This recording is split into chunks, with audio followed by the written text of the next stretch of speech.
সব বন্ধুদের জানাই শুভ সন্ধ্যা।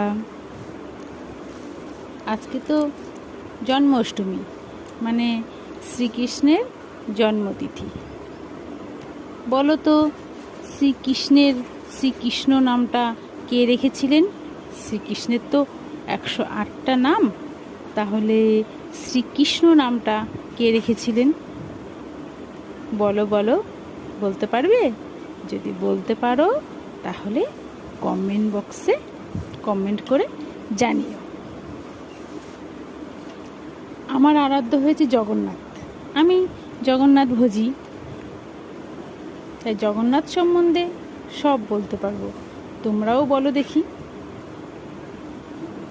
যে শ্রীকৃষ্ণ নামটা কে রেখেছিলেন?